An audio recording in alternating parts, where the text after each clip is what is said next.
Hi friends, నమస్తే. నేను మీ నాగేశ్వర్ దేవులపల్లి. మీరు చూస్తున్నారు Manaseva Telugu YouTube channel. Friends, Andhra Pradesh రాష్ట్ర విద్యార్థిని మహిళలకి శుభవార్త.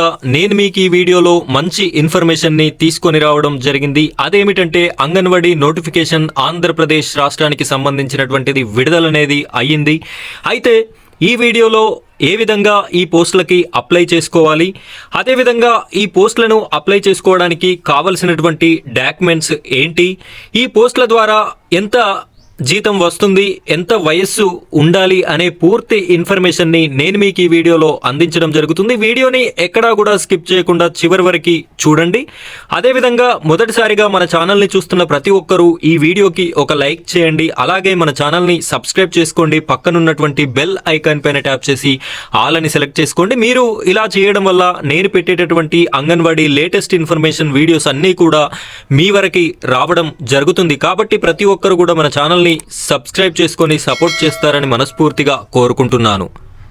ఫ్రెండ్స్, ఇక్కడ చూడొచ్చు అంగన్వాడీ జాబ్స్ కి అప్లై చేయడానికి కావలసినటువంటి అర్హతల గురించి మనం ఒకసారి చూసుకున్నట్టయితే, అంగన్వాడీ కార్యకర్త ఉద్యోగాలకి 10వ తరగతి పూర్తి చేయడం తప్పనిసరి. అంగన్వాడీ కార్యకర్త అంటే మినీ అంగన్వాడీ వస్తారు, ఇందులోకే అంగన్వాడీ టీచర్ వస్తారు. అదేవిధంగా అంగన్వాడీ సహాయకురాలు ఉద్యోగాలకి 7వ తరగతి చదివిన వారు అర్హులు. కనీస వయస్సు 2024 జూలై 1 నాటికి 21 సంవత్సరాలు, గరిష్ట వయస్సు 35 సంవత్సరాలు ఉండాలి. ఎస్సీ ఎస్టీ అభ్యర్థులకి కేటాయించిన పోస్టులు ఉన్న ప్రాంతాల్లో 21 ఏళ్లు కలిగిన అభ్యర్థి లేకపోయినట్లయితే 18 సంవత్సరాలు నిండిన వారి అప్లికేషన్ కూడా పరిగణలోకి తీసుకుంటారు. ఇది అర్హతలకు సంబంధించినటువంటి టాపిక్. నెక్స్ట్ వచ్చేసి కావలసినటువంటి డాక్యుమెంట్స్ కూడా మనం చూద్దాం. ఫ్రెండ్స్, ఇక్కడ చూడొచ్చు కావలసిన పత్రాలు.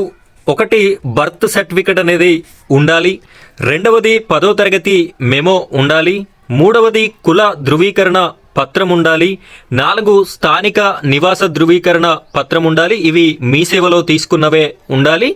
5, వివాహితురాలైతే వివాహ ధృవీకరణ పత్రం ఉండాలి.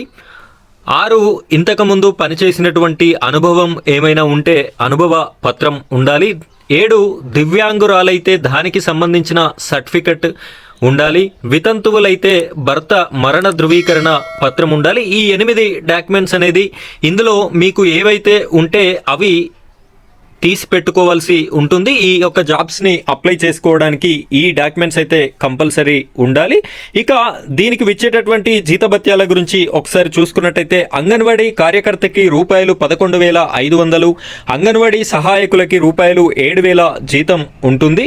ఇంటర్వ్యూ మెరిట్ ఆధారంగా ఎంపిక చేస్తారు. ఎటువంటి పరీక్ష లేదు, ఎటువంటి అప్లికేషన్ ఫీజు లేదు. ఈ యొక్క జాబ్స్కి అప్లై చేయడానికి ఫీజు కానీ పరీక్షలు కానీ ఎలాంటివి లేవు. మీ యొక్క మెరిట్ అండ్ చిన్న ఇంటర్వ్యూ ద్వారా ఈ యొక్క జాబ్స్ని ఇవ్వడం అయితే జరుగుతుంది.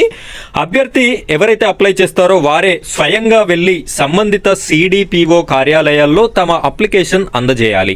బయోడేటాతో పాటు అన్ని విద్యా అర్హత, ఇతర సర్టిఫికెట్లు, జిరాక్స్ కాపీలపై గెజిటెడ్ ఆఫీసర్తో అటెస్టేషన్ చేయించి ఐసిడిఎస్ ప్రాజెక్టు కార్యాలయాల్లో అప్లికేషన్ అందజేయాలి. ఎక్కడివ్వాలి? సిడిపిఓ కార్యాలయాలు ఏవైతే ఉంటాయో మీకు సంబంధించినటువంటి ప్రతి డాక్యుమెంట్ జిరాక్స్ పేపర్ మీద గెజిటెడ్ ఆఫీసర్ పచ్చపెన్నుతోని సైన్ చేసేటటువంటి ప్రతి పేపర్ మీద కూడా సైన్ చేపించి మీరు అప్లికేషన్ అనేది ఎవరైతే అప్లై చేస్తున్నారో వారే స్వయంగా వెళ్ళి ఇక్కడ ఇవ్వాల్సి ఉంటుంది. అయితే ఈ అప్లికేషన్ ఏ జిల్లాలో ఇవ్వాలి, ఎక్కడ ఎన్ని పోస్టులు ఉన్నాయి అనే విషయాన్ని కూడా నేను ఇక్కడ మీకు చూపిస్తాను. చూడండి ఫ్రెండ్స్, ఇక్కడ చూడొచ్చు అంగన్వాడీ పోస్టుల భర్తీకి నోటిఫికేషన్. అల్లూరి సీతారామరాజు జిల్లా పాడేరు, రంపచోడవరం డివిజన్లలో పిఎం జన్మన్ పథకంలో భాగంగా ఏ జిల్లాకి సంబంధించినటువంటి ఇన్ఫర్మేషన్ అంటే అల్లూరి సీతారామరాజు జిల్లాకి సంబంధించిన ఇన్ఫర్మేషన్.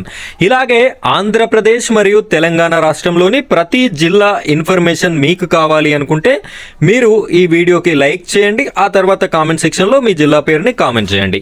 దానికి సంబంధించిన ఇన్ఫర్మేషన్ రాగానే నేను మీకు వీడియో అనేది చేసి పెట్టడం జరుగుతుంది. కొత్తగా 100 అంగన్వాడీ కేంద్రాలు మంజూరు అయ్యాయి. వీటిల్లో పోస్టులను భర్తీ చేస్తున్నట్లు జిల్లా కలెక్టర్ దినేష్ కుమార్ తెలిపారు.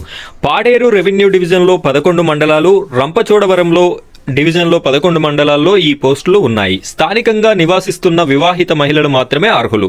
ఎంపికైన వారు తాము నివసిస్తున్న ప్రదేశంలోనే ఉద్యోగం చేయొచ్చు. డిసెంబర్ 31వ తేదీలోపు సంబంధిత సిడిపిఓ కార్యాలయంలో దరఖాస్తు చేసుకోవాల్సి ఉంటుంది. దరఖాస్తు చివరి తేదీ వచ్చేసి డిసెంబర్ 31 తారీఖు వరకు కూడా ఉంది.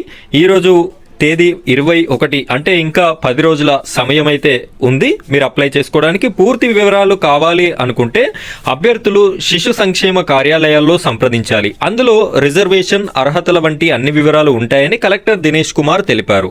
అప్లికేషన్ డిసెంబర్ 20వ తేదీ నుంచి దాఖలు చేసుకోవచ్చు. దరఖాస్తును పూర్తి చేసి దానికి సంబంధిత ధృవీకరణ పత్రాలు జత చేసి సమర్పించాల్సి ఉంటుంది. అప్లికేషన్ను డిసెంబర్ 31వ తేదీ సాయంత్రం 5 గంటల లోపు అందజేయాల్సి ఉంటుంది. ఇక్కడ నేను మీకు ఈ వీడియోలో పూర్తి ఇన్ఫర్మేషన్ని అందించాను. అర్హతలు ఏమేమి ఉండాలో అందించాను. అదేవిధంగా అప్లికేషన్ ఏ విధంగా చేయాలో కూడా అందించడం జరిగింది. ఇంకా మీరు తెలుసుకోవాల్సిన వివరాలు అయితే ఏమీ లేవు. మీకు అర్హత ఉండి ఈ జాబ్ మీరు చేయాలి అనే ఇంట్రెస్ట్ ఉన్నట్టయితే మీరు 20వ తేదీ నుండి 31 వరకు టైం ఉంది.